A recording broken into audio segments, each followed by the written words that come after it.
ឥណ្ឌូនេស៊ីអន្តងចង់បានក្រុមហ៊ុន Toyota តែថៃប្រកាសថាខ្លួននឹងមិនអោយបាត់បង់ក្រុមហ៊ុននេះជាដាច់ខាត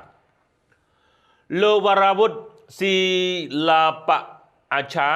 ដ្ឋមន្ត្រីក្រសួងឧស្សាហកម្មរបស់ថៃបានទទួលស្គាល់ថាលោកមានអារម្មណ៍មិនសប្បាយចិត្តសោះបន្ទាប់ពីប្រទេសឥណ្ឌូនេស៊ីបានបើកយុទ្ធនាការលួងលោមអូសទាញក្រុមហ៊ុន Toyota ឲ្យផ្លាស់ប្ដូរមូលដ្ឋានផលិតកម្មចម្បងរបស់ខ្លួនចេញពីប្រទេសថៃពេលនេះលោកកំពុងរត់រះរៀបចំកញ្ចប់លើទឹកចិត្តសម្រាប់វញ្ញកិនជប៉ុនព្រមទាំងកែសម្រួលពន្ធអាករនិងវិធានការលើកកម្ពស់រថយន្តអគ្គិសនីឬ EV ដើម្បីបង្កើតភាពយុត្តិធម៌និងរក្សាប្រទេសថៃឲ្យស្ថិតនៅលើផែនទីផលិតកម្មរថយន្តសកលលោកបើតាមការចុះផ្សាយរបស់កាសែតថៃរដ្ឋរបស់ថៃនៅថ្ងៃទី14ខែសីហាការចេញមកប្រកាសយ៉ាងអន្ទះសាររបស់រដ្ឋមន្ត្រីក្រសួងឧស្សាហកម្មថៃរូបនេះ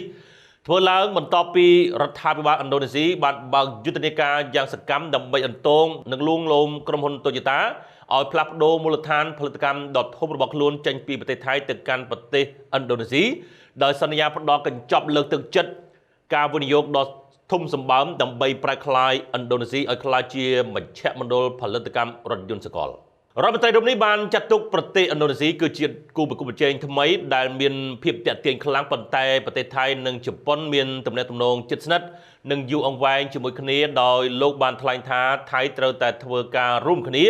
ដើម្បីជំនះបញ្ហាប្រឈមនេះនិងអនុវត្តវិធានការលើកទឹកចិត្តផ្សេងៗដើម្បីរក្សាវត្តមានរបស់ក្រុមហ៊ុន Toyota ការងារនេះតម្រូវឲ្យមានកិច្ចសហប្រតិបត្តិការ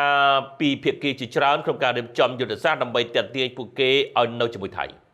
ជាមួយគ្នានេះលោកសុភកនរតនវរាអនុប្រធានជាន់ខ្ពស់នៃក្រុមហ៊ុន Toyota Motor Thailand បានលើកឡើងថាក្រុមហ៊ុន Toyota នៅតែបន្តវិនិយោគនៅក្នុងប្រទេសថៃដដែលពីព្រោះប្រទេសនេះមានគុណសម្បត្តិក្នុងការ